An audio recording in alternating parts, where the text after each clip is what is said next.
প্রিয় পাঠকগণ, আজ আমরা আপনাদের এমন এক কাহিনী শোনাতে চলেছি যা শ্রবণ করে আপনারা বিস্মিত হবেন।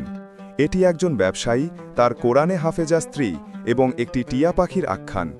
এই সম্পূর্ণ ঘটনাটি জানতে শেষ পর্যন্ত আমাদের সঙ্গে থাকুন। প্রিয় পাঠকগণ, এই মহল্লায় এক ব্যবসায়ী বাস করতেন। সেই ব্যবসায়ী রফিক কাজের সূত্রে বিভিন্ন শহরে যাতায়াত করতেন। তার একটি টিয়া পাখি ছিল, যা ছিল অত্যন্ত সুরম্য। সেই ব্যবসায়ী টিয়াটিকে কথা বলতেও শিখিয়েছিলেন। রফিকের গৃহে একটি পেয়ারা গাছ ছিল। সেই গাছের ওপর বসে টিয়াটি চিৎকার করে বলতো, রফিকের কোরআনে হাফেজা স্ত্রী একজন ব্যভিচারিণী। রফিকের কোরআনে হাফেজা স্ত্রী চরিত্রহীনা। তাকে পাথর নিক্ষেপ করো, এখান থেকে বিতাড়িত করো। ভোরবেলা ফজলের সময় জনগণ নামাজ আদায় করে নিজেদের কর্মস্থলে যাচ্ছিল।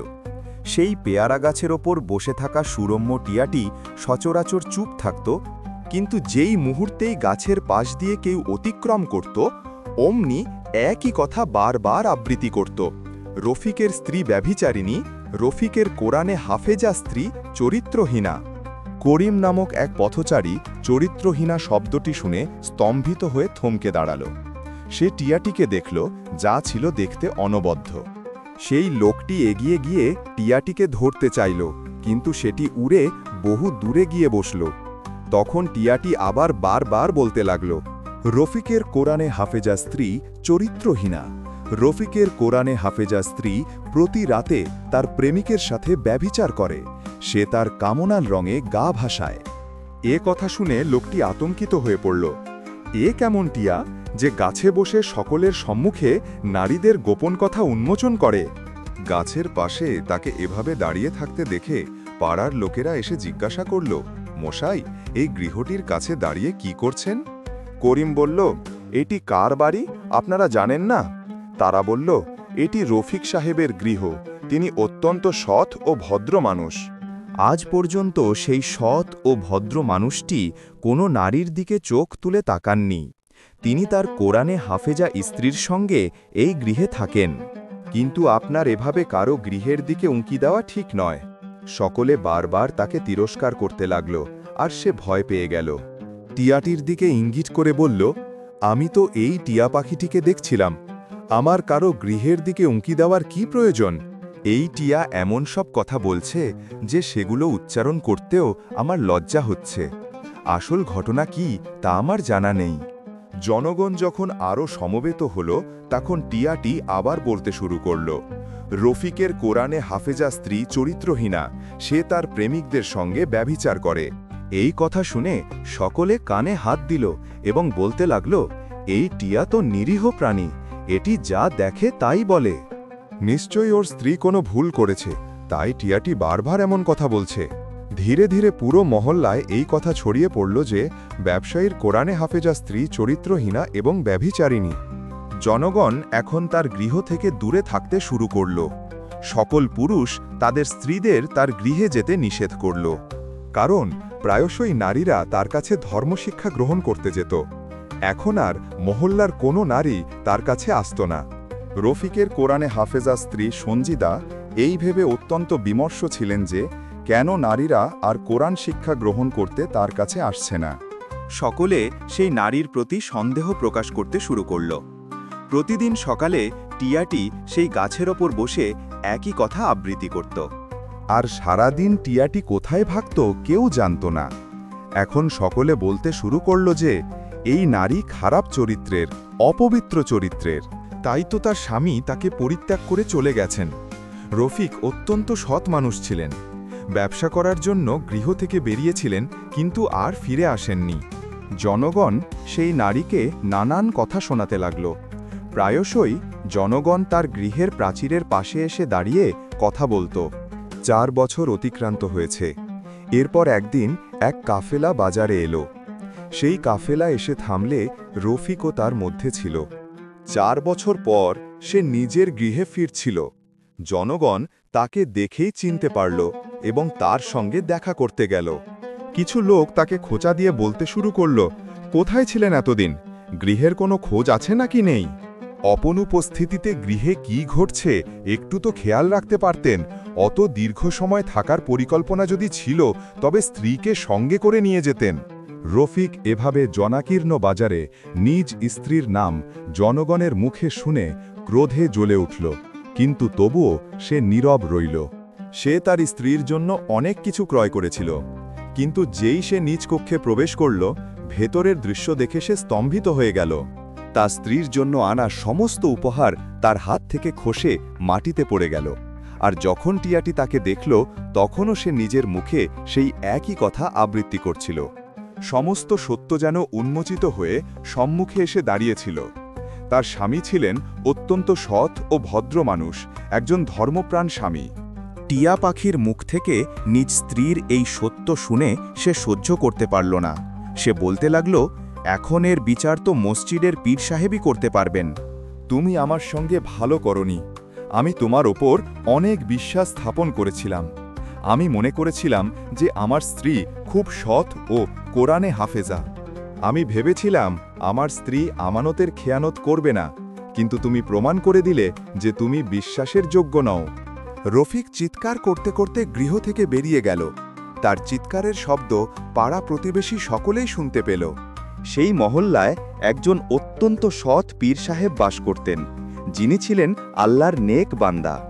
যখনই কারো কোনো সমস্যা হতো, মহল্লার লোকজন পীর সাহেবের কাছে আসত এবং তাদের সমস্ত সমস্যার কথা তাকে জানাত। পীর সাহেব সেই সমস্যার সমাধান অত্যন্ত ভালোভাবে করে দিতেন এবং লোকজন খুশি মনে নিজেদের গৃহে ফিরে যেত। তাদের সমস্ত সমস্যা অপসারিত হয়ে যেত। রফিক তৎক্ষণাৎ পীর সাহেবের গৃহে চলে গেল। রফিক অত্যন্ত বিচলিত ছিল। তার সঙ্গে সেই টিয়া পাখিটিও ছিল। সেখানে পীর সাহেবের কাছে ২-৩ জন ব্যক্তি বসেছিল। টিয়াটিকে দেখে তারা বলতে লাগল, এ কেমন অসভ্য টিয়া যে মালকিনের বিষয়ে অদ্ভুত সব কথা বলে। পীর সাহেব সেই ব্যক্তিদের কথা শুনে গলা পরিষ্কার করলেন। তাদের নিজের দিকে মনোযোগ আকর্ষণ করছিলেন। যেই সকলে পীর সাহেবের দিকে তাকাল, তিনি আল্লাহর অলি হয়ে ব্যক্তিদের বলতে লাগলেন, তোমাদের কি কোনো অধিকার জ্ঞান নেই? তোমরা কেন এভাবে কারো ইজ্জতের ওপর পেছন থেকে আক্রমণ করছো? আল্লাহর সত্তা প্রতিটি মানুষের খবর রাখেন। এসব কথা বলার আগে মনে রাখবে যে অপবাদ দেওয়া অত্যন্ত গর্হিত কাজ বলে পরিগণিত হয়। যদি তোমরা কারো ওপর অপবাদ দাও, তবে মনে রেখো, দয়াময় আল্লাহ তোমাদের কখনো ক্ষমা করবেন না। সেই ব্যক্তিরা ভয় পেয়ে গেল এবং মাথা নিচু করে হাত জোর করে বলতে লাগল, পীর সাহেব ত্রুটি ক্ষমা করবেন, কিন্তু আমরা যা শুনেছি শুধু তাই বলছি, আসল ঘটনা কি? পীর সাহেব বেশ ক্রুদ্ধ দেখাচ্ছিলেন। তিনি বললেন, তোমরা একটি গুজব শুনে দুজনকে বলো, সেই দুজন আবার অন্যদের বলে বেড়ায়, আর এভাবেই গুনহা ছড়িয়ে পড়ে। এভাবেই মানুষ গুনাহের পাকে নিমজ্জিত হয়। কিন্তু সেই টিয়াটি পীর সাহেবকে দেখে তৎক্ষণাৎ মাথা নাড়তে লাগল। মাথা উঁচু করে কিছুটা বাঁকিয়ে বলতে লাগল, পীর সাহেব, আমার সালাম আপনার দরবারে কবুল করুন। আপনার সঙ্গে সাক্ষাৎ করে আমি অত্যন্ত আনন্দিত। টিয়াটি বারবার একই কথা আবৃত্তি করছিল। পীর সাহেব এক মুহূর্ত টিয়াটিকে দেখে বিস্মিত হলেন। তার মুখে এক ঝলক হাসি ফুটে উঠল। তিনি হাত বাড়িয়ে দিলেন। অমনি টিয়াটি উড়ে এসে পীর সাহেবের হাতে বসল। বারবার নিজের ঠোঁট দিয়ে তার হাত স্পর্শ করছিল। পীর সাহেব হাসি মুখে টিয়াটির দিকে দেখছিলেন। এর আগে তিনি কোনো টিয়াকে এত কথা বলতে দেখেননি। পীর সাহেব টিয়াটির কথায় এমনভাবে মগ্ন হয়ে গেলেন যে তার সম্মুখে দাঁড়িয়ে থাকা ব্যক্তিটিকেই ভুলে গিয়েছিলেন। হঠাৎ তার দৃষ্টি সম্মুখে দাঁড়িয়ে থাকা ব্যক্তিটির ওপর পড়তেই তিনি বললেন, বলুন, কেন এসেছেন? আপনার এই টিয়াটি খুব সুন্দর। যদি আমি আপনার কাছ থেকে এই টিয়াটি ক্রয় করতে চাই, তাহলে কত দাম নেবেন? রফিক সম্ভবত তার সমস্যা নিয়ে পীর সাহেবের খেদমতে এসেছিল। টিয়াটি ক্রয় করার কথা শুনে পরের মুহূর্তেই সে দীর্ঘশ্বাস ফেলে মাথা নিচু করে বলল, আল্লাহর অলি, এমন অনেক টিয়া আপনার ওপর কোরবান। এটি আমার পোষা টিয়া। একে আমি সবসময় নিজের সঙ্গে রাখি, নিজের ছায়ার মতো রাখি। আমি একে সবকিছু বলি, কিন্তু যে সমস্যাটি নিয়ে আপনার কাছে এসেছি, শুধু এই দোয়াই করি যে সেই সমস্যাটি আপনার কাছে উপস্থাপন করতে পারি। যে দৃশ্য আমি প্রত্যক্ষ করেছি তা দেখে আমার আত্মসম্মানে আঘাত লেগেছে। আমার হৃদয় যেন কান্নায় ভরে উঠছে। পীর সাহেব এবং সেখানে উপস্থিত সকলে সেই ব্যক্তিটিকে দেখতে লাগল, যে ছিল অত্যন্ত ক্রুদ্ধ এবং ভেতর থেকে ভেঙে পড়া। পীর সাহেব তাকে বললেন, কি হয়েছে? আপনি আপনার বিপদ আমাদের কাছে খুলে বলুন, আপনার সঙ্গে কি ঘটেছে? রফিক বলতে লাগল, আমি ব্যবসার কাজে বিভিন্ন শহরে যাতায়াত করি, কিন্তু এবার ফিরতে এত দেরি হয়ে গেল যে 4 বছর অতিক্রান্ত হল। আমি একজন সাধারণ চেহারার মানুষ ছিলাম, অথচ আমার মা যার সঙ্গে আমার বিবাহ দিয়েছেন সে ছিল অত্যন্ত সুন্দরী এক নারী। সে একজন কোরআনে হাফেজা নারী ছিল। এক মুহূর্তের জন্য আমি বিস্মিত হয়েছিলাম যখন প্রথমবার আমার কক্ষে গিয়ে স্ত্রীকে বধূবেশে দেখলাম। তাকে দেখে কেমন যেন ঘাবড়ে গেলাম। নিজ স্ত্রীর কক্ষে না গিয়ে আমি বাইরে বেরিয়ে এলাম এবং মাকে বলতে লাগলাম, মা, তুমি আমার বিবাহ এত সুন্দরী নারীর সঙ্গে কেন করালে? আমার এই কথায় আমার মা ঘাবড়ে গিয়ে বললেন, কি হয়েছে? এতে চিন্তিত হওয়ার কি আছে? তোমার তো খুশি হওয়া উচিত যে তোমার ভাগ্যে এত সুন্দরী নারী জুটেছে। কিন্তু যখন আমি একবার নিজেকে আয়নায় দেখলাম, তখন আবার বলতে লাগলাম, আমি তো সাধারণ চেহারার মানুষ। কিন্তু এই নারীকে আমার কাছে যেন আকাশ থেকে নেমে আসা কোনো হুর মনে হচ্ছে। তাহলে এর পরিজনেরা আমার সঙ্গে কেন এর বিবাহ দিল? আমার মা বললেন, যদি তুমি এত সুন্দরী নারী পেয়ে থাকো তাহলে তার কদর করো। তুমি খাঁটি সোনা, ভালো অর্থ উপার্জন করো, গৃহ সামলাও। এই কারণেই নারীর পরিজনেরা তোমাকে পছন্দ করেছে। সবকিছু কেবল বাহ্যিক চেহারা নয়, আসল সৌন্দর্য হলো ব্যবহার, যা মানুষকে মুগ্ধ করে। আমার মায়ের কথা শুনে আমি কিছুটা আশ্বস্ত হয়েছিলাম, কিন্তু তবুও কিছু কথা এমন ছিল যা আমার মনে এক ভীতির সঞ্চার করছিল। যদিও আমি এই বিষয়ে আমার মায়ের কাছে কিছুই বলিনি, আমার এমন মনে হচ্ছিল যে হয়তো নারীটি আগে থেকেই কারোর সঙ্গে সম্পর্কে জড়িত ছিল, অথবা কাউকে পছন্দ করত, আর তার পরিজনেরা জোর করে আমার সঙ্গে তার বিবাহ দিয়েছে। এই সমস্ত কথা আমার মনের মধ্যে আসতে লাগল, আর আমার মন ভারাক্রান্ত হয়ে উঠল। আমার স্ত্রীর সমস্ত রূপ, সমস্ত সৌন্দর্য আমার কাছে ম্লান মনে হতে লাগল। যেমন চাঁদে কলঙ্ক দেখা দিলে চাঁদ আর চাঁদ থাকে না, আমার সঙ্গেও তেমনই কিছু ঘটছিল। যখন আমি আমার স্ত্রীর পাশে গিয়ে বসলাম, সে ছিল একেবারে নরম তুলোর মতো, কিন্তু আমি তার সঙ্গে বেশ কঠোর আচরণ করতে লাগলাম। আমি অত্যন্ত রাগের সঙ্গে তার হাতে একটি আংটি পরিয়ে বললাম, যদি তুমি সুখী জীবন চাও তাহলে ভালোভাবে থেকো, আমার মায়ের সেবা করো এবং আমি যা বলি তা মেনে চলো। আমি তোমার কাছ থেকে কোনো রকম অপ্রীতিকর কথা শুনতে চাই না, অন্যথায় আমি ক্রোধে অত্যন্ত কঠোর হই। আমার এই কথায় সে মাথা নিচু করে রইল। আমি যা যা বলছিলাম সে মেনে নিচ্ছিল। সেই রাতে আমি আমার স্ত্রীর প্রতি বিন্দুমাত্র দয়া করিনি। আমার রাগ ছিল এই যে যদি সে আগে থেকেই কারো সঙ্গে সম্পর্কে জড়িয়ে থাকে, কিন্তু হয়তো এগুলো সবই ছিল আমার ভ্রম।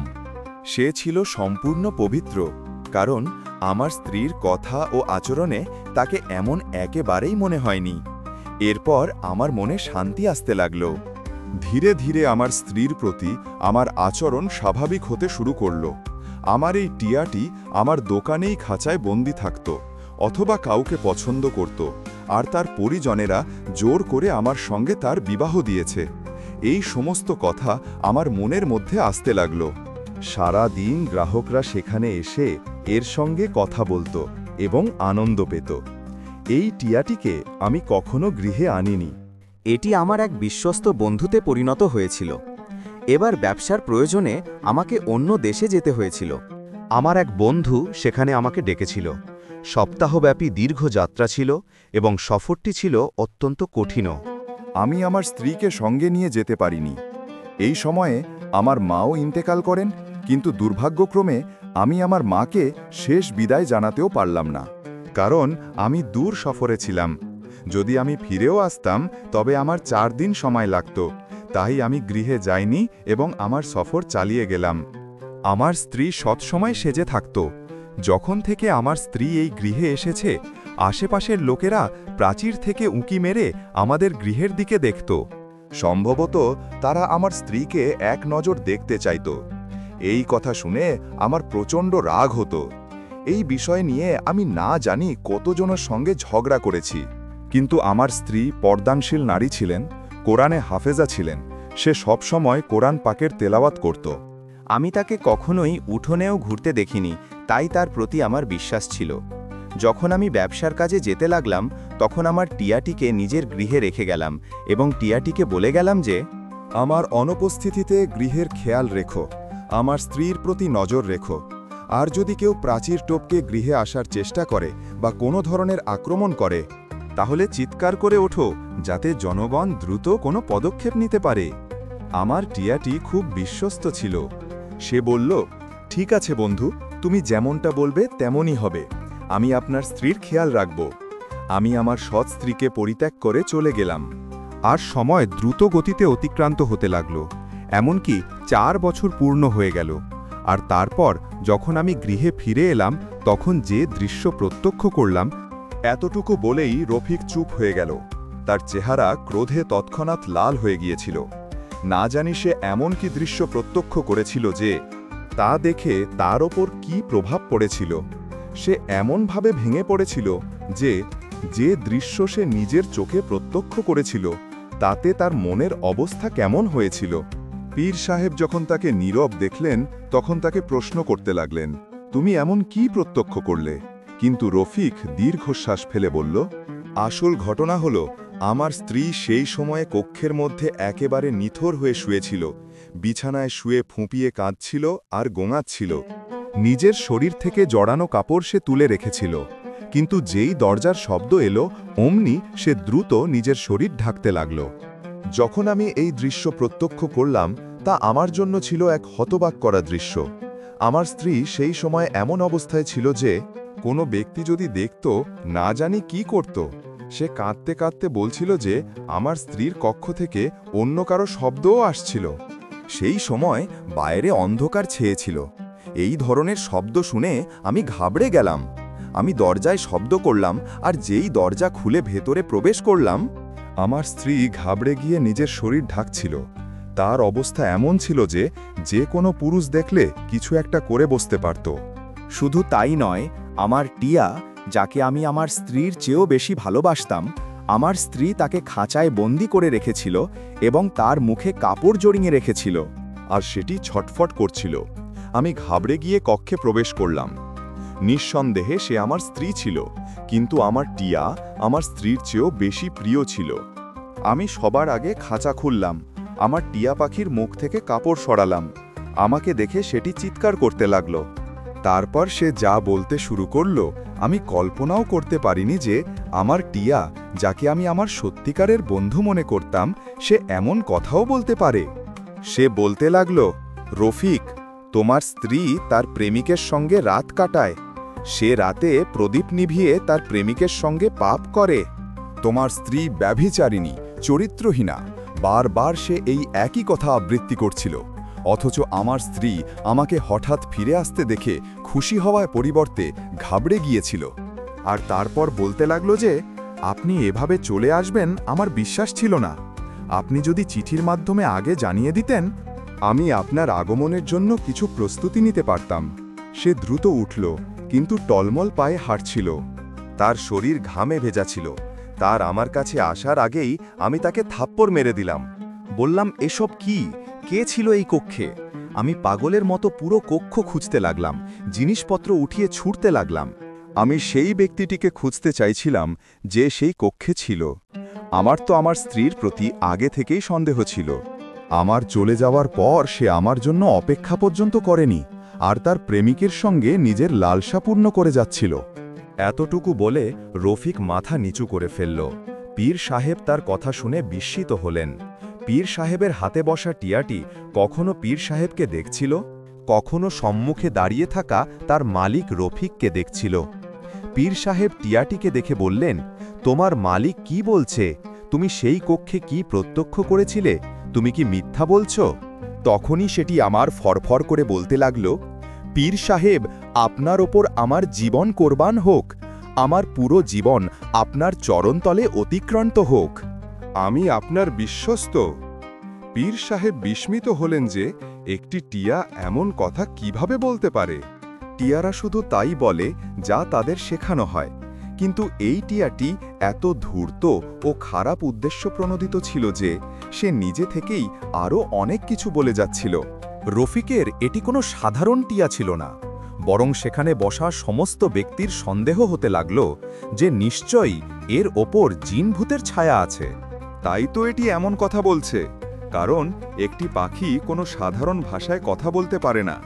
টিয়াটি পীর সাহেবকে সেই সব কিছু বলতে লাগলো যা রফিক এতক্ষণ বসে বসে বলছিল। পীর সাহেব একটি গভীর শ্বাস নিয়ে বললেন, তোমার কি গৃহের কোনো চিন্তা ছিল? যখন তুমি জানতে যে 4 বছর দীর্ঘ সময় পর তুমি গৃহে ফিরবে?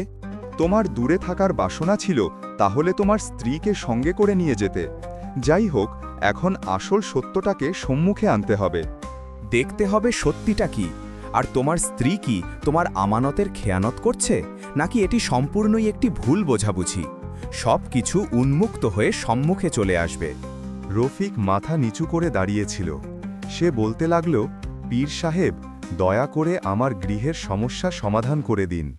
যদি আপনি এই সমস্যা সমাধান করে দেন, তাহলে আমি এই টিয়াটি আপনাকে উপহার হিসেবে দিয়ে দেব। পীর সাহেব মৃদু হাসলেন এবং তারপর রফিককে বললেন, এই টিয়াটি এখন আমার গৃহে থাকবে। তুমি ফিরে যাও এবং তোমার স্ত্রীর সঙ্গে তোমার আচরণ স্বাভাবিক রাখো। আমার মন চায় তৎক্ষণাৎ তার গলা টিপে মেরে ফেলি। সে তো চরিত্রহীনা নারী, আর আপনি বলছেন যে আমি আমার স্ত্রীর কাছে গিয়ে আমার আচরণ স্বাভাবিক রাখি। পীর সাহেব গভীর দৃষ্টিতে তার দিকে দেখছিলেন। তিনি বললেন, আমি যা বলছি তুমি তা পালন করো। সত্য খুব শীঘ্রই উন্মোচিত হয়ে সম্মুখে চলে আসবে। তুমি যাও, তোমার স্ত্রীর সঙ্গে তোমার আচরণ স্বাভাবিক রাখো। তোমার এই বর্তমান আচরণকে ঘৃণা করো এবং আজ রাতে তার সঙ্গে সম্পর্ক স্থাপন করো। রফিককে অসহনীয় মনে হচ্ছিল। সে অত্যন্ত বিচলিত দেখাচ্ছিল, কিন্তু পীর সাহেবের আদেশ ছিল, তাই সে এই আদেশ মেনে নিল এবং বলল, আপনার আদেশই শিরোধার্য পীর সাহেব। কিন্তু ঠিক তখনই টিয়াটি উড়ে গিয়ে তার মালিকের কাঁধে বসতে যাচ্ছিল যে পীর সাহেব তৎক্ষণাৎ টিয়াটিকে ধরে ফেললেন এবং সেখানে একটি খাঁচা নিয়ে এসে টিয়াটিকে খাঁচায় বন্দি করে দিলেন। খাঁচার ভেতরে সেটি অনবরত চিৎকার করছিল, হইচই করছিল। সে বলছিল, আমাকে রফিকের সঙ্গে যেতে দাও, আমি রফিকের সঙ্গে যেতে চাই। আমাকে পরিত্যাগ করে যেও না রফিক। কিন্তু রফিক সেখান থেকে চলে গিয়েছিল। টিয়াটি আরও কিছু বলছিল। পীর সাহেব ভেবে নিয়েছিলেন যে তিনি আজ রাতে রফিকের গৃহে যাবেন এবং দেখবেন সেই গৃহে কি ঘটে। টিয়াটি যা কিছু বলছিল তা সম্পূর্ণ সত্যের অর্ধেক ছিল। এখন তা খুব শীঘ্রই উন্মোচিত হতে যাচ্ছিল। পীর সাহেব ছদ্মবেশ ধারণ করে রফিকের গৃহের দিকে যেতে লাগলেন। রফিক সেই গৃহটির নিশানা করে দেখিয়েছিল। সেই প্রতিটি শব্দ পীর সাহেবের মনে গেঁথে গিয়েছিল। যখন টিয়াটি কোনোভাবেই কথা বলা বন্ধ করছিল না, কেবল বেশি চিৎকার করছিল, পীর সাহেব সেই টিয়াটিকে নিজের গৃহে নিয়ে গেলেন এবং স্ত্রীকে দিলেন। বললেন, এটি আমার কক্ষে রেখে দাও।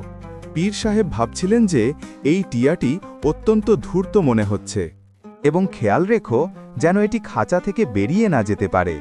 আর এটাও দেখবে যেন এটি আমার গৃহ থেকে রফিকের গৃহের রাস্তা দেখতে না পারে, কারণ আমার সন্দেহ আছে যে এটি উড়ে আবার চলে যেতে পারে।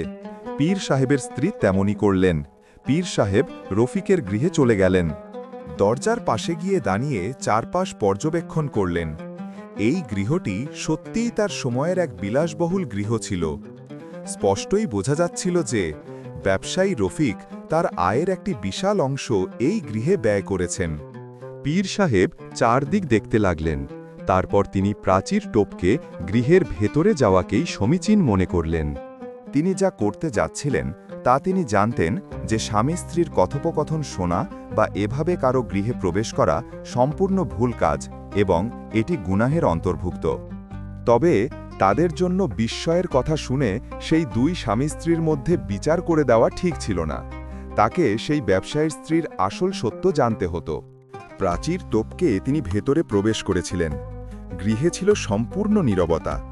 মনে হচ্ছিল যেন গৃহে কেউ নেই।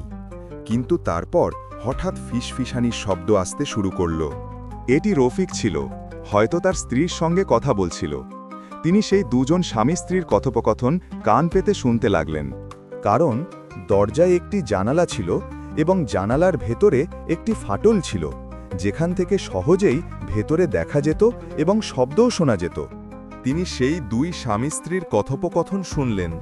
কারো সন্দেহ হওয়ার আগেই যে এই গৃহে তৃতীয় কোনো ব্যক্তি উপস্থিত আছে, পীর সাহেব নিজের গৃহে ফিরে এলেন। সকাল হল। পীর সাহেব ফজলের নামাজ আদায় করে নিজের গৃহের বাইরে বসেছিলেন, কোরআন পাকের তেলাওয়াত করছিলেন। রফিক উপস্থিত হয়ে বলল, পীর সাহেব, আপনার কথা শুনে আমি আমার স্ত্রীর সঙ্গে আমার আচরণ স্বাভাবিক করেছি এবং তাকে এমনই বোঝাতে পেরেছি যে আমার ভুল বোঝাবুঝি হয়েছিল এবং আমি তার সমস্ত ভুল ক্ষমা করে দিয়েছি। এই কথা শুনে পীর সাহেব হালকাভাবে মাথা নাড়লেন, আর তারপর সেখানে একজন ৮০ বছর বয়সী বৃদ্ধ এলেন। তার পরিহিত পোশাক দেখে তাকে বেশ অদ্ভুত লাগছিল। রফিক হঠাৎ ঘুরে তাকে দেখল এবং জিজ্ঞাসা করল, পীর সাহেব, ইনি কে? পীর সাহেব বললেন, ইনি পাখিদের হাকিম সাহেব। ইনি পাখিদের প্রতিটি ভাষা, প্রতিটি গোপন কথা বোঝেন। তাদের মনে কি চলছে সব কিছুই বুঝতে পারেন। আসলে তাকে বিশেষভাবে তোমার টিয়াটির জন্য আনা হয়েছে, যাতে সত্য ভালোভাবে জানা যায়। তারপর রফিক বলল, পীর সাহেব, আমি কি করব? আমি কিভাবে জানব যে আমার স্ত্রীর প্রেমিক কে, যার সঙ্গে তার অবৈধ সম্পর্ক রয়েছে? ততক্ষণে পীর সাহেবের স্ত্রী সেই টিয়াটিকে নিয়ে এলেন। সেটিকে খাঁচায় বন্দি করে রাখা হয়েছিল। খাঁচার ওপর একটি কাপড় দেওয়া ছিল। যেই কাপড় সরানো হলো, টিয়াটি বলতে শুরু করল, রফিকের স্ত্রী অত্যন্ত অশুভ ও চরিত্রহীনা। সে সব সময় প্রতিদিন তার নতুন প্রেমিকের সঙ্গে রাত কাটায়। এই কথা শুনে রফিক আবার ক্রোধে উন্মত্ত হয়ে উঠল এবং বলতে লাগল, পীর সাহেব, এই টিয়াটি কি বলছে? আমি তো আগে থেকেই শুধু একটি আশঙ্কার কথা শুনে ঘাবড়ে যাচ্ছিলাম, আর আমার টিয়া আমাকে বলছে যে আমার স্ত্রী প্রতিদিন নতুন প্রেমিকের সঙ্গে রাত কাটায়। আমার মন চায় সেই নারীটিকে টুকরো টুকরো করে রাস্তার কুকুরের সম্মুখে ফেলে দিই।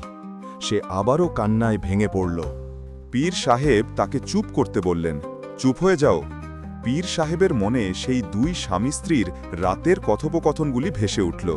কারণ রাতের দৃশ্য এমন ছিল যে সঞ্জিদা এক জায়গায় চুপচাপ ঘাবড়ে বসেছিল এবং রফিককে বলছিল যে সে তার আমানতের কোনো খেয়ানত করেনি, তাকে যেন কোনো শাস্তি না দেওয়া হয়।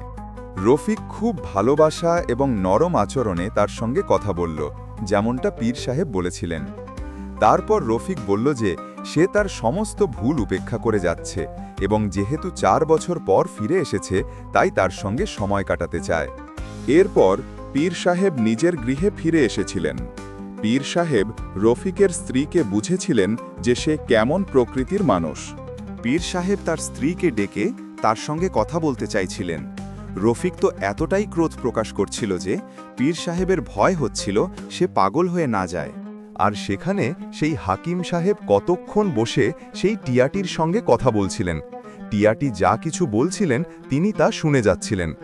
তারপর সেই হাকিম সাহেব পীর সাহেবকে আলাদা কক্ষে ডেকে টিয়াটি সম্পর্কে জানালেন। তারপর তিনি বললেন, কিছুদিনের জন্য তুমি এই টিয়াটিকে নিজের হেফাজতে রাখো, তারপর আমি তোমাকে ডাকব। পীর সাহেব বললেন, ঠিক আছে। সেই হাকিম সাহেব তাকে সঙ্গে নিয়ে চলে গেলেন। আর পীর সাহেব নিজের স্ত্রীকে বললেন, তুমি গিয়ে রফিকের স্ত্রীকে ডেকে আনো। কিছুক্ষণ পর পীর সাহেবের স্ত্রী এসে তাকে বললেন, রফিকের স্ত্রী তো আসতে অস্বীকার করেছে। সে বলেছে যে আমি আমার স্বামীর অনুমতি ছাড়া গৃহ থেকে বের হতে পারি না। আমি তার আমানতের খেয়ানত করতে পারি না। যদি পীর সাহেবের কোনো কাজ থাকে তবে তিনি নিজেই আমার সঙ্গে এসে কথা বলুন। পীর সাহেব একজন ফকিরের রূপ ধারণ করলেন এবং তার দরজায় পৌঁছলেন। গিয়ে দরজায় শব্দ করলেন, কিন্তু সে দরজা খুলল না, অথবা সে দরজা বন্ধ ছিল। তারপর তিনি আবার দরজায় শব্দ করলেন এবং ভেতর থেকে শব্দ এলো, কে? যখন তিনি তার পরিচয় দিলেন তখন সঞ্জিদা বলতে লাগল যে আমার স্বামী এই মুহূর্তে গৃহে নেই, আপনি এখান থেকে প্রস্থান করুন। পীর সাহেব নিজের পরিচয় জানালেন। তখন সে দরজা খুলল এবং পীর সাহেবকে নিজের গৃহে নিয়ে এলো। তারপর পীর সাহেব তাকে বললেন, যা সত্য আমাকে পরিষ্কারভাবে বলো, যাতে আমি তোমাদের স্বামী স্ত্রীর মধ্যে বিচার করতে পারি। এই কথা শুনে সঞ্জিদা ঘাবড়ে গেল এবং বলতে লাগল, পীর সাহেব, সেই টিয়াটি তো একটি পাখি, যা খুশি বলতে পারে। আপনি তার কথায় বিশ্বাস করে আমার প্রতি সন্দেহ প্রকাশ করছেন? এর চেয়ে তো ভালো আমি মরেই যেতাম। পীর সাহেব বললেন, এসব কথা বলার সময় নেই। আমাকে সত্য বলো যে বিবাহের আগে তুমি কাউকে পছন্দ করতে, নাকি তোমার স্বামী চলে যাওয়ার পর তুমি তোমার কোনো প্রেমিকের সঙ্গে রাত কাটিয়েছ? কারণ একটি নির্বাক প্রাণী মিথ্যা বলতে পারে না, তারা যা প্রত্যক্ষ করে তাই বলে। এই কথা শুনে সে ঘাবড়ে গেল এবং কাঁদতে লাগল। বলতে লাগল, খোদার দোহাই, আমার প্রতি সন্দেহ করবেন না এবং আমার ওপর অভিযোগ করবেন না। আগে থেকেই আমার স্বামী আমার চরিত্র নিয়ে সন্দিহান। পীর সাহেব বললেন, তোমার স্বামী আমার কাছেও এসেছিলেন। তিনি তোমার মাথা ধর থেকে আলাদা করতে চাইছিলেন, কিন্তু আমার কথায় নীরব হয়ে গেছেন।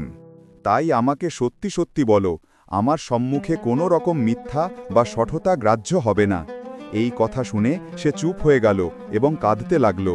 পীর সাহেবকে সেখান থেকে ফিরে আসতে হলো, কারণ তিনি বুঝে গিয়েছিলেন যে এই নারী সম্পূর্ণ অসহায় হয়ে পড়েছে। অথবা তিনি ভাবছিলেন যে তার রূপের প্রতি খুব গর্ব আছে, যা সে বিবাহের পর ব্যবহার করছে। তিনি ভাবছিলেন হতে পারে এর বিবাহ জোর করে রফিকের সঙ্গে দেওয়া হয়েছে, যে কিনা সাধারণ চেহারার মানুষ। আর তারপর তার এত দীর্ঘ অনুপস্থিতিতে সে নিজের আবেগের ওপর নিয়ন্ত্রণ রাখতে পারেনি এবং তার পুরনো প্রেমিকের সঙ্গে নিজের সম্পর্ক পুনরুদ্ধার করেছে। এ ধরনের অনেক প্রশ্ন তার মনে আসছিল। যখন তিনি এই কথা তার স্ত্রীকে জানালেন, তার স্ত্রীও তাকে নানান ধরনের পরামর্শ দিচ্ছিল, কিন্তু আসল সত্য কী ছিল তা তখনও কেউ জানত না। রফিক এখন প্রতিদিন পীর সাহেবের গৃহের আশেপাশে ঘোরাঘুরি করতে লাগল। তাকে বলতে লাগল, পীর সাহেব, আমার জীবন এই নারীর হাত থেকে বাঁচিয়ে দিন। আমি এই নারীকে 1 মিনিটও সহ্য করতে পারি না। আপনি আমার ধৈর্যের পরীক্ষা নিচ্ছেন। এমন নারীকে আমি কিভাবে সহ্য করব, যে আমার আমানতের খেয়ানত করেছে, যার সাক্ষী একটি পাখি? তারপর 1 সপ্তাহ পর পীর সাহেব সেই হাকিম সাহেবকে ডাকলেন, যিনি ছিলেন পাখিদের চিকিৎসক। তিনি তাকে বলেছিলেন যে জুম্মাবারে সেই টিয়াটিকে নিয়ে আসতে। জুম্মার নামাজ আদায় করে পীর সাহেব মসজিদ থেকে বাইরে এলেন। সেই হাকিম সাহেব টিয়াটিকে নিয়ে সেখানে চলে এসেছিলেন। পীর সাহেব সেই 2 স্বামী স্ত্রীকে সেখানে ডাকলেন। সেই দুজনও এসে উপস্থিত হয়েছিল। টিয়াটি সেই হাকিম সাহেবের খাঁচায় ছিল, যার ওপর তখনও একটি কাপড় ঢাকা ছিল। এখন সেখানে উপস্থিত অনেক ব্যক্তি এই অপেক্ষায় ছিল যে এই টিয়াটি তার স্ত্রীর গোপন কথা প্রকাশ করবে। কিন্তু এমনটা ঘটল না। যেই খাঁচা নিচে রাখা হলো, তার ওপর থেকে কাপড় সরানো হলো, অমনি সেই টিয়াটি তখন বলতে শুরু করল, রফিকের স্ত্রী আমার সঙ্গে নিকাহ করেছে। রফিকের স্ত্রী এখন তার স্ত্রী নয়, বরং আমার স্ত্রী। রফিক আমার শত্রু। রফিক তার স্ত্রীকে আমার হাতে তুলে দাও, অন্যথায় আমি তোমাকে মেরে ফেলব। শেষ পর্যন্ত তুমি কে হও আমার স্ত্রীর সঙ্গে দাঁড়ানোর? একটি টিয়া পাখির মুখ থেকে এমন কথা শুনে সেখানে দাঁড়িয়ে থাকা সমস্ত ব্যক্তি বিস্মিত হয়ে গেল এবং রফিক ক্রোধে অগ্নিশর্মা হয়ে উঠল। সে বলতে লাগল, কি আবোল তাবোল বকছিস তুই? তুই একটি পাখি, এ আমার স্ত্রী। তখন টিয়াটি বলল, চুপ করো। আমি বলছি যে এর নিকাহ আমার সঙ্গে হয়েছে। পীর সাহেব নিজেই আমার নিকাহ এর সঙ্গে পড়িয়েছিলেন। তুমি আমার স্ত্রী থেকে দূরে থাকো। রফিক এই সব শুনে হতবাক হয়ে যাচ্ছিল। ধীরে ধীরে রফিকের পাড়ার লোকেরাও সেখানে সমবেত হয়েছিল, যারা পীর সাহেবের আদেশে এসেছিল। রফিক কখনো পীর সাহেবকে দেখছিল, কখনো সেই লোকজনকে দেখছিল। রফিক হঠাৎ বলতে লাগল, পীর সাহেব, আমি কবে থেকে আপনার গৃহের আশেপাশে ঘোরাঘুরি করতে করতে ক্লান্ত হয়ে গেছি, কিন্তু আপনার কাছ থেকে তো আমার কোনো বিচারই হচ্ছে না। রফিক যেন ক্রোধে পাগল হয়ে যাচ্ছিল। পীর সাহেব তার পাড়ার লোকজনকে জিজ্ঞাসা করলেন, বলুন, তোমাদের সঙ্গে এমন কি কি সমস্যা হয়েছিল? আমাকে তোমাদের নিজেদের সমস্যাগুলো বলুন। এই কথা শুনে সকলে বলতে লাগল, পীর সাহেব, এটি কয়েক বছর আগের কথা যে এক অদ্ভুত ধরনের চোর আমাদের পাড়ায় এসেছিল। আমরা রাতে ঘুমাতাম আর আমাদের কোনো না কোনো জিনিস চুরি হয়ে যেত। আমরা এটাই ভাবছিলাম যে কোনো ডাকাত আমাদের পাড়ায় চুরি করা শুরু করেছে। তারপর আমরা আমাদের চৌকিদারদের মোতায়েন করলাম, কিন্তু কোনো চোর বা ডাকাত আমাদের হাতে ধরা পড়ল না। সে লোকজনের অনেক মূল্যবান জিনিস চুরি করতে শুরু করেছিল। না জানি কিভাবে সে চুপচাপ কক্ষে প্রবেশ করে শুধু সোনার আংটি এবং সোনার স্বর্ণ মুদ্রা চুরি করত। ধীরে ধীরে জনগণ রাতে জেগে থাকতে শুরু করল, ভোর হতে লাগল। তারপর এমন অবস্থা হলো যে আমাদের জিনিসপত্র সকালের সময়ও চুরি হতে লাগল। আর তারপর একবার এমন হলো যে ফজরের সময়ে আমাদের দরজায় টোকা পড়ল, আর যা যা আমাদের জিনিসপত্র ছিল কিছু সময় পর সেগুলি সবই আমাদের দরজার সম্মুখে রাখা ছিল। আমরা এই ঘটনাটি ভুলে গিয়েছিলাম। আর সেই সময় যখন এসব কথা হচ্ছিল, রফিকের স্ত্রী সঞ্জিদা এই কথা শুনে থরথর করে কাঁপছিল এবং তার মুখে আসা ঘাম পরিষ্কার করছিল। পীর সাহেব তার মুখের অভিব্যক্তি পরিবর্তিত হতে দেখে তাকে বললেন, রফিকের স্ত্রী, এই সকলে তাদের অংশের সত্য বলে দিয়েছে। এখন সম্মুখার সত্য তুমি বলবে নাকি আমি বলবো? সে ঘাবড়ে গিয়ে থরথর করে কাঁপছিল। যদিও সেই ব্যক্তিদের চুরির সঙ্গে রফিকের স্ত্রীর কি সম্পর্ক ছিল, রফিক কিছুই বুঝতে পারছিল না। তার মনে উল্টোপাল্টা চিন্তা আসছিল।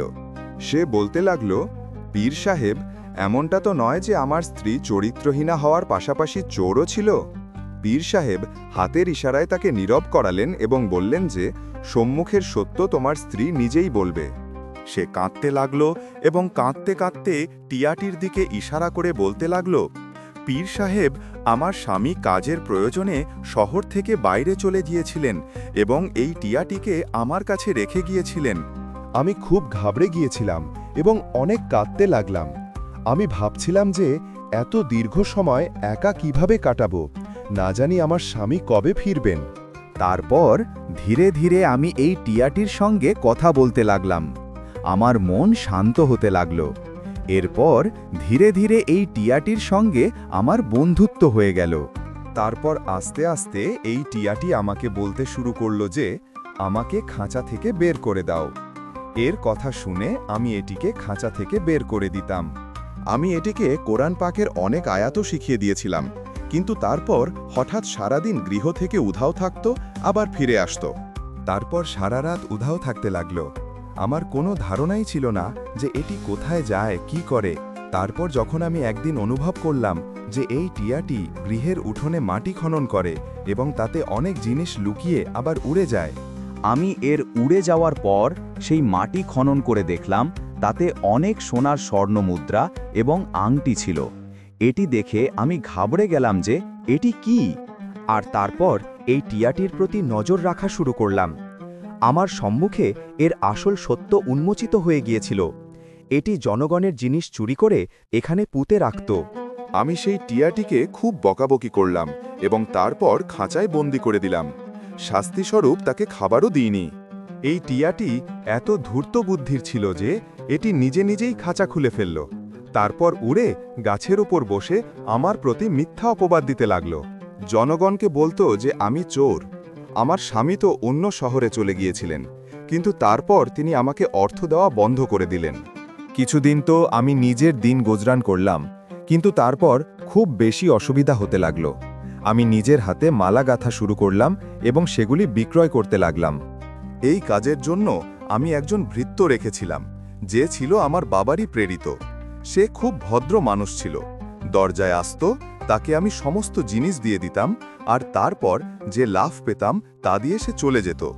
এভাবে আমি নিজের জীবন নির্বাহ করছিলাম। আমি সেই সমস্ত সোনার স্বর্ণমুদ্রা যা এটি চুরি করেছিল অন্য জনগণের গৃহে রেখে দিয়েছিলাম এবং ফেরত দিয়েছিলাম। যখন আমি জনগণের জিনিসপত্র রেখে ফিরে আসছিলাম, তখন এই টিয়াটি আমার উপর আক্রমণ করল। এটি আমাকে নিজের ঠোঁট দিয়ে এত মারল যে আমার পুরো শরীর ক্ষতবিক্ষত হয়ে গিয়েছিল। আমার শরীরে কাটা দাগ হয়ে গিয়েছিল। তারপর আমি এটিকে বেঁধে খাঁচায় বন্দি করে দিলাম। আমার শরীরে এমন কাটা দাগ হয়ে গিয়েছিল যে আমার খুব বেশি কষ্ট ও জ্বালা হতো। তাই আমি বস্ত্রহীন হয়ে ঘুমাতাম। কোনো কাপড় আমার শরীরের সঙ্গে লাগলে আমার খুব কষ্ট হতো। এভাবে আমি যন্ত্রণার সঙ্গে দিন কাটাচ্ছিলাম, আর আমার স্বামী না জানি কি বুঝেছিলেন। এখন সমস্ত সত্য উন্মোচিত হয়ে সম্মুখে এসে দাঁড়িয়েছিল। সমস্ত গোলমালের মূল ছিল এই টিয়াটি। আর সেই হাকিম সাহেব, যিনি পাখিদের চিকিৎসক ছিলেন, তিনিও সেখানে উপস্থিত ছিলেন। সেই হাকিম সাহেব বললেন যে, এই পাখিটি এক উচ্চ মানের ক্ষতিকর প্রকৃতি ধারণ করে। এটি অত্যন্ত ধূর্ত প্রকৃতির টিয়া। এর মানুষের মাঝে আর থাকা নিরাপদ নয়। এটি অত্যন্ত শয়তানি মস্তিষ্কের টিয়া, এমনকি এটি জনগণের গৃহ পর্যন্ত উজাড় করে দিতে পারে। যখন এই সমস্ত সত্য রফিকের সম্মুখে উন্মোচিত হল, তখন সে মাথা ধরে বসে পড়ল এবং বলতে লাগল, আমার জন্য এই সব কিছু মেনে নেওয়া অত্যন্ত কঠিন। রফিকের স্ত্রী সঞ্জিদা একপাশে বসে কাঁদছিল। সে কোনো পাপ করেনি। যত দোষ ছিল সবই সেই টিয়াটির ছিল। রফিক নিজের টিয়াটিকে ধরে তার গলা মটকে দিল, আর সেই টিয়াটি সেখানেই ছটপট করে মারা গেল। সেই টিয়াটি এত ধূর্ত ছিল যে সে স্বামী স্ত্রীর মাঝে বিচ্ছেদ ঘটিয়ে দিয়েছিল। প্রিয় পাঠকগণ, কখনো নিজেদের পোষা প্রাণী বা ভালোবাসার পাখি কিংবা প্রাণীর ইশারায় পরিচালিত হয়ে নিজেদের জীবন নষ্ট করবেন না। রফিক নিজের স্ত্রীর কাছে লজ্জিত ছিলেন। তিনি তার স্ত্রীর কাছে ক্ষমা চাইলেন। পীর সাহেবকে ধন্যবাদ জানিয়ে তিনি তার স্ত্রীকে নিজের গৃহে নিয়ে চলে গেলেন। প্রিয় পাঠকগণ, এই কাহিনী থেকে আমরা এই শিক্ষা পাই যে মানুষ অন্যের কথায় বিশ্বাস করে স্ত্রীর প্রতি সন্দেহ করে, অন্যের কথায় প্রভাবিত হয়ে ঘর সংসার নষ্ট করে ফেলে।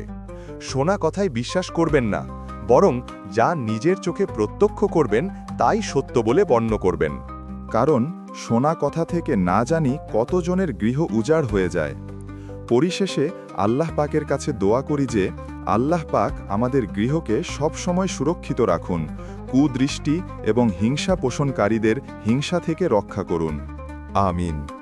এই ভিডিওটিকে একটি লাইক দিন এবং অন্যদের কাছে শেয়ার করুন। হতে পারে আপনার একটি শেয়ারের মাধ্যমে এই কথা কারো মনে গেঁথে যাবে এবং আমাদের সকলের জন্য একটি সদকায়ে জারিয়া হবে। মোবাইলের স্ক্রিনে 4টি ভিডিও আছে, সেগুলোও দেখুন। খুব ভালো কাহিনী। আমাদের সঙ্গে শেষ পর্যন্ত থাকার জন্য মন থেকে ধন্যবাদ। সঙ্গীত।